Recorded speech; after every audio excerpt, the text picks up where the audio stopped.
Hi everyone, thanks very much for joining me today, and thanks very much to the organisers for inviting me to present as part of the Road Safety Festival. My name is Jenna Panter and I'm a Senior Research Associate at the MRC Epidemiology Unit at the University of Cambridge, and I'm going to speak today about a project which is evaluating the feasibility of the School Streets and the No Car Zones project in Cambridge.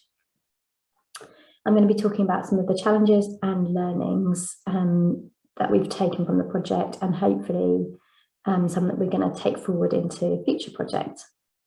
I'm a public health researcher and I work evaluating a range of population health interventions that might affect physical activity, mostly at the intersection between transport and physical activity.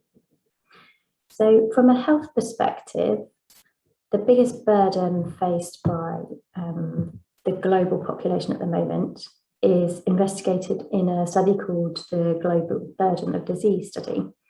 This study provides a synthesis of the available evidence on levels and trends in health outcomes and the risks for those outcomes. The 2019 study found that the largest increase in risks to premature deaths and disability between 1990 and 2019 were ambient particulate matter pollution, high body mass index, which is a measure of obesity, and elevated glucose levels, often a precursor for diabetes, a condition where not enough insulin is produced in the body. Physical activity is a recognised strategy central to the prevention, treatment and management of diabetes and obesity. With the spread of COVID by airborne particulates, air quality is high up on people's priority list. Results from an ecological study in the US suggest that areas with higher rates of air pollution have correspondingly high levels of COVID infections, and these results are confirmed by studies in Italy. And whilst these studies are ecological in nature and therefore not conclusive, it suggests that people in these areas may be more vulnerable, and the action to tackle air pollution is even more important. So with COP26 fresh in everyone's minds, I wanted to draw out the relevance of carbon emissions in the transport sector for this type of work. Transport is the only sector where carbon emissions are actually increasing. And you can see from this pie chart here that a substantial portion of the transport sector emissions come from passenger cars, with aviation, railways and shipping making up sizably smaller contributions. That's despite the fact that aviation, for example, often receives more attention than private motor vehicle travel. So if we want to reduce carbon emissions in the transport sector, we need to tackle emissions from private motor vehicles. One potential way to do this is to encourage people to switch some journeys made from car to walking and cycling, and that could be a win-win with substantial gains for air quality and health, and lead to physical activity being integrated potentially into everyday lives, with the potential for creating healthy habits. So here I want to pause a little to talk about some of the potential gains on health. A landmark paper published in 2009 compared the modelled health benefits of several ways of meeting carbon reduction targets. Several scenarios were modelled up until 2030 in London, looking at the impacts in 3 domains: air pollution, physical activity and injuries. And I'm just going to compare 2 of those scenarios here, the lower carbon vehicle scenario and the more active travel scenario. So positive numbers in the table that you'll see next mean years life lost, and negative numbers mean lives saved.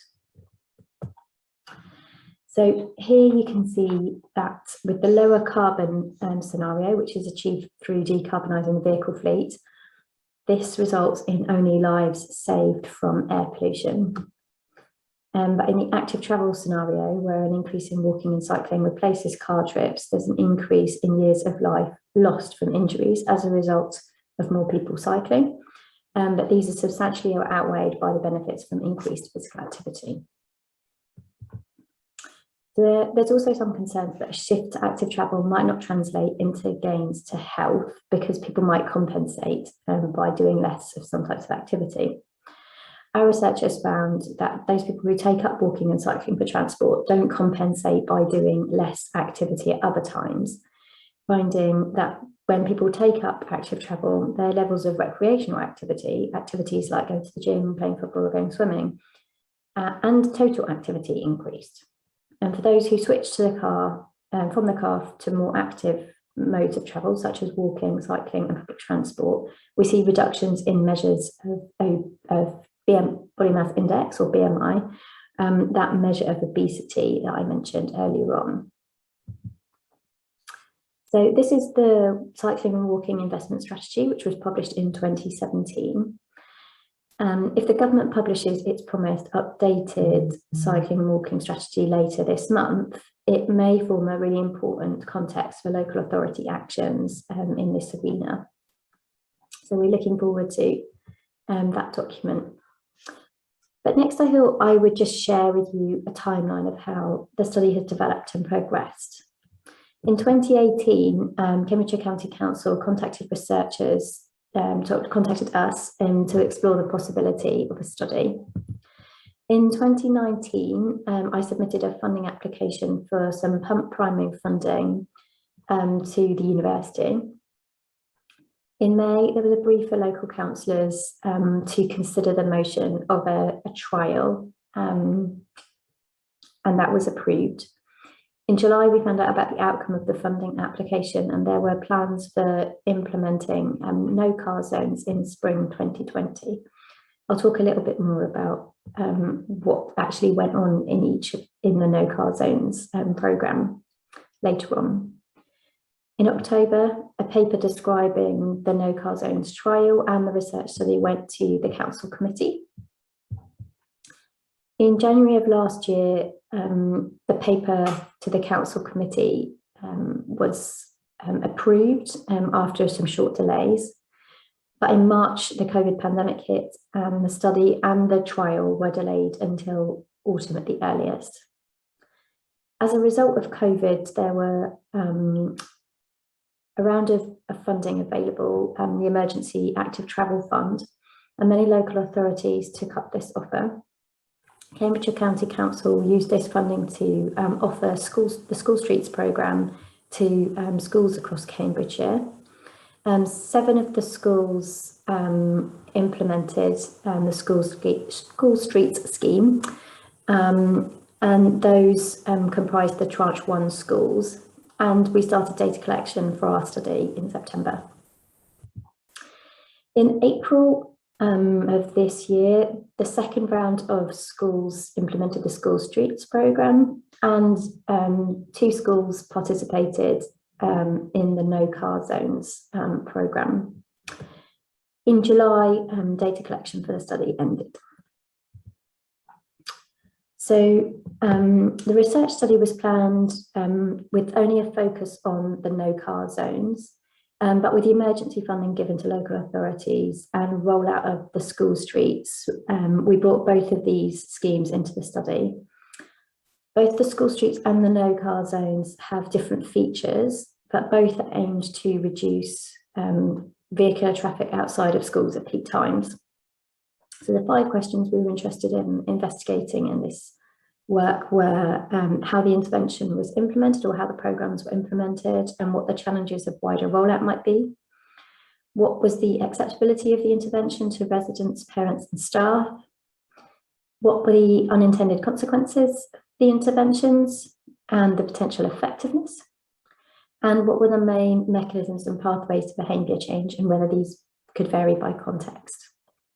As I said, this was a collaborative project between Cambridgeshire County Council, City Council and the University of Cambridge. Each of these institutions had quite specific roles and responsibilities. So the university led on the research study, where the focus was the evaluation. We kept Cambridgeshire County Council and other partners and stakeholders informed of progress, and we shared anonymised data and findings with others. Cambridgeshire County Council were the lead for liaising with schools, designing and implementing the restrictions and the interventions. contributing to the overall study design, facilitating recruitment of participants, and providing access to other relevant data. So this is what the no car zone looked like if you walk down the street, what you would see. So you can see there's clear signage at the beginning and end of the no car zone, and there's some indications on the road surface that something is different about this particular street, directing motorists to observe the signs. And there are two schools that implemented this, or two areas outside schools that were implementing these changes.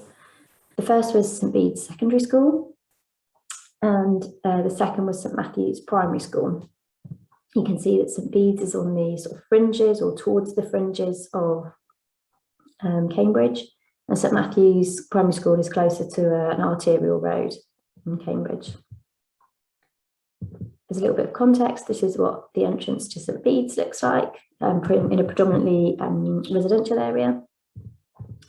And the area outside St Matthew's is a bit more mixed, but you can see, unfortunately, just to the left of this shot is an area of commercial and retail units, as well as some residential areas. And the entrance to the school is just around there on the right. So this is what school streets would look like if you walked or drove down the road at the time when the closure was operational. You can see it's manned by volunteers, which requires substantial input and buy-in from schools. So each school is required to get together a group of volunteers that could operationalise the school streets closure. So here's a picture of one of the volunteers, and it shows the physical closing of the road, preventing access by motor vehicles at those peak times, around 8 till 9 and 3 till 4, outside of the school gates or along the stretch of road outside the school gates. So it's usually about 150 metre section of road that is closed to vehicular traffic for that period of time. And there were 7 schools in the first tranche running this and 4 schools in the second tranche. There are a mix of urban and rural schools.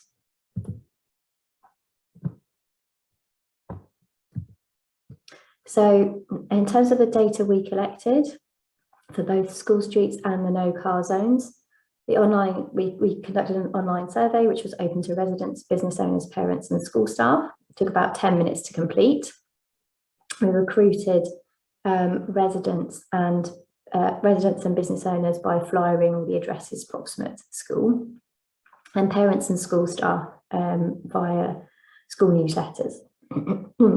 For the no car zones, we also conducted audits of the areas around the school with, like I say, audit checklists and observations during pick-up and drop-off times.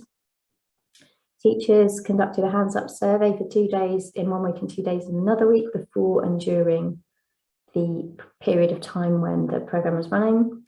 And phone interviews were undertaken by research staff with parents, senior school staff, local authority staff and counsellors.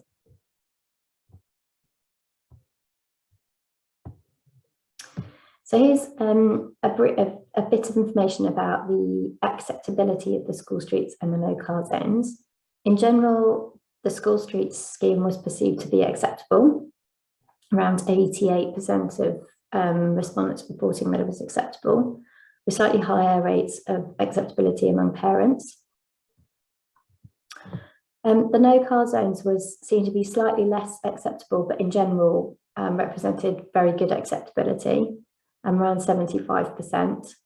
And again, this was slightly higher amongst parents and slightly lower amongst school staff. That was mostly because school staff didn't appear to know or had no views about the acceptability of the no car zones. Groups that were classified here as multiple stakeholders are those that fitted into multiple groups, such as parents and residents, school streets, school staff and parents, for example. So some of the potential mechanisms and pathways to behaviour change that we hypothesised might be operating here included whether it improved safety for children, including safety for crossing the road, reduced traffic accidents and near misses and illegal parking. It also might improve air quality and reduce noise, and it could also encourage children to travel independently. So these are some of the results from the survey that we gleaned. So these are all preliminary results. You can see here that the first sets of items along the bottom, which report safety for walking, cycling and crossing the road, these are divided into 3 bars, so 2 sets of bars for each item representing parents and staff responses. And you can see for these items, about 60% of people reported that these conditions had improved as a result of the school streets programme. In terms of vehicles illegally parked or the number of accidents and near misses, about 30% had said these conditions had improved. Around 35% had said that air quality and noise had improved, and around 30% had said that numbers of people walking or cycling to and from school had improved. As you can see, there's a bit of variation between whether parents or staff were reporting these improvements, but in general, it appears that safety appears to have increased, but there's relatively less of a change in the other items. So some potential mechanisms from the interviews and observations concluded that strong enforcement was going to be really key, with many people reporting that vehicles continued to use the roads despite the no-car zones in the restricted time period. Issues around illegal parking, safety crossing the road, speed in vehicles and visibility for pedestrians and cyclists remained an issue at both schools, but it appeared to be much less of a problem at St Matthew's. And that's probably due to the context. St Bede's is a potential back run between main routes in and out of Cambridge, and it's a predominantly residential area, whereas St Matthew's is a lot more mixed. So when we ask people about their perceptions of the area outside school, this graph shows each of the items, again, that we were looking at in the previous graph, 3 items for safety, 2 for accidents and illegal parking, and 2 for air quality and noise.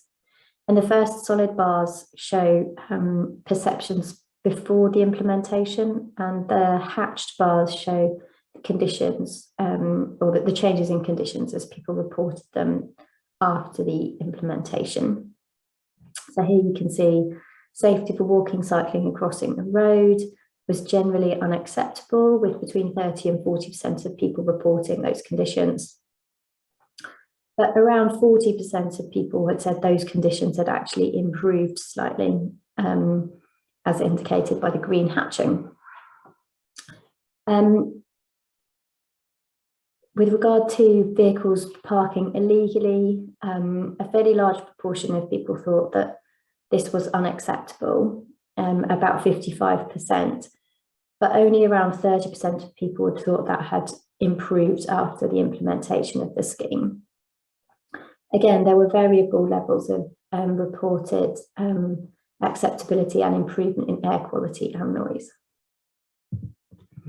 There are also differences in the perceptions of the area outside school depending on the stakeholder group. So most business owners and residents didn't know about potential impacts or weren't aware. School staff reported mixed potential impacts, but no school staff had reported that it had got worse. And parents and multiple stakeholders thought it improved safety, but they didn't report much change in the other components. So we do have some results around the potential effectiveness, but these have yet to be confirmed. There's some indication that these schemes resulted in changes in levels of walking and cycling in children who attended those schools, both through our parental reports of the online survey, and in hands-up surveys, which the teachers conducted.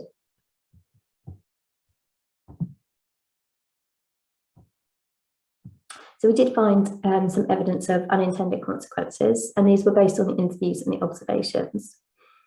So some parents and residents had suggested that the problems around parking and safety particularly had shifted from the drop-off areas to the fringe areas just outside the zones. So with one view, these schemes, the implementation of these schemes might look like this, but if you were to turn around and look in the opposite direction, the situation might be quite different, with cars parked just outside the zones. There were some key factors that were affecting the effectiveness and the acceptability of the no-car zones. There were some comments that the no-car zone signs appeared to be too close to the zone, and therefore some people were more likely to chance it, especially as they'd already driven down a section of road with very little option of turning around, especially if the distance was relatively short. The lack of enforcement was a real concern, particularly for residents, for the no-car zones. And this was a stark contrast with the school streets programme, where a large amount of community buy-in and school commitment meant that many parents were particularly in favour. The potential for lack of trust and miscommunication with different stakeholders was quite real, as the different communication strategies and messaging to different groups may have led to some confusion about what was happening in local communities. So this graph just shows some of the data around air quality. So this is average daily levels of nitrogen dioxide in the air around St Bede's Secondary School. You've got the dates going along the bottom here and the daily measures plotted on the graph. The dotted line indicates the period of the point in time when the no-car zone scheme was implemented. And there is really a lack of a clear pattern here, and that's primarily to do with a number of competing factors, including national lockdowns, schools returning, but other workers encouraged to work from home, school holidays, and a range of other factors. So we're currently doing some analysis trying to elucidate any discernible patterns in these compared to previous years. The pattern is much the same at St Matthew's Primary School, where there appears to be little variation. And had we had other data at other primary schools where the no-car zone scheme wasn't running, we would be able to really tease out the potential effects of these schemes on air quality locally. So the scheme and the study itself raised a few challenges and opportunities for researchers trying to evaluate the impact of such schemes. The opportunities were that the flexibility and the nature of the intervention to be evaluated and the timings really meant that we could adapt to any changes that were happening in the local context, particularly in terms of what specifically we were evaluating. So, for example, the council was specifically interested in the school streets programme, and we were able to accommodate that in the study. We were also able to use detailed air quality data that were being collected locally outside the schools, and we're working with Cambridgeshire City Council and those from chemistry to be able to really disentangle some of these effects. So some of the challenges were around dealing with the uncertainty in the timing of the implementation. That was made even more difficult with the COVID pandemic. There's also some challenges in terms of shared interests, because residents and other stakeholders are particularly interested in a wide range of outcomes, some of which are measurable objectively and others which aren't. And there was some restrictions in terms of budgets. This study was primed with youth funding from the university, but a wider study to be able to compare, for example, how these areas were related to other areas without such schemes would have required more funding and more capacity. And so we didn't have that in this study. So there's a few learnings which we think we've taken away from this study. It's the first time we've tried to work with a local authority to evaluate what they are doing. So and this is not a reflection of either of our sort of actions or misactions, but more in terms of what we thought worked really well with what we did. So we made it really clear from within the project team as a whole about what was expected in terms of what we would output and when that would be and how that would be done. And we found that worked really well. We were also really clear with our communication about what was happening in terms of changes and adaptations that were required, mostly as a result of the intervention or the policy process with the implementation of the no-car zones and the school streets programme as it developed. And we found that regular catch-up meetings were really important. So we as a team had been meeting at least once every 2 months since 2018, really to keep on top of what had been happening with regards to the no-car zones and the school streets programme, to make sure that we were capturing things that were happening or about to happen in the study. It was really important. One of the things we found worked really well was that all the stakeholders and all the project team bought into the study and understood the benefits for everybody. And that was really, really important in helping to get everybody onto the same page and to understand what was happening, where and when. And as I say, we had to really be flexible to the evolving conditions, and that included the COVID pandemic, but also when there was uncertainty about which schools were going to be taking part, when we had low numbers of participants completing the survey, what we were able to do in order to increase that. So just flexibility to whatever was happening, we were able to try and work together as a team to be able to sort of get through those. So finally, I guess I wanted to finish by highlighting the opportunity which is kind of presented to us in this post-COVID era. As our towns and cities change and the shape of them changes and how we spend time in cities changes, there's an opportunity to really think about redesigning towns and cities to more effectively realise their potential and understand how we use them. For example, with many more people working flexibly, the requirement to be in the office or in the city has changed a lot. People might be more inclined to use urban centres as opportunities for socialising and rather than being in work or shopping.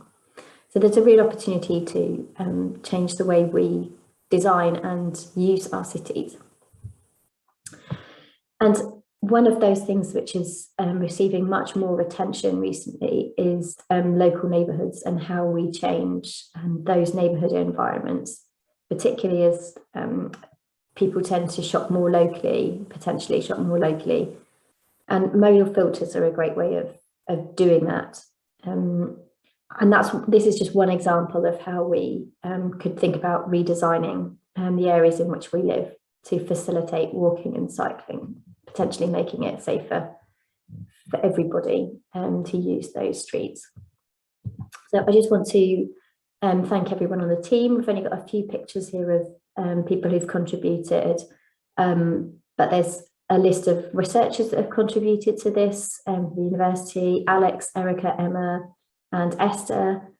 Importantly, our colleagues in Cambridgeshire County Council and City Council, Matt, Andy, Lynn, Marie, Rosemary, and Cheryl, and all our participants, as well as the school teachers, school governors, and the children. And I just need to finish by acknowledging the funding for this project. This study was directly funded by the university through a returning carers grant, and I'm supported by the Medical Research Council through our public health research, public health intervention programme. You can find more information about similar work, including ours, through the TAPAS network. The network stands for Tackling Air Pollution Around Schools, and there's lots of useful resources and examples of other work people are doing in this area. And there's a few links to our website and Twitter pages. So thanks very much for listening. If you've got any questions, I'd be very pleased to hear them. You're more than welcome to contact me.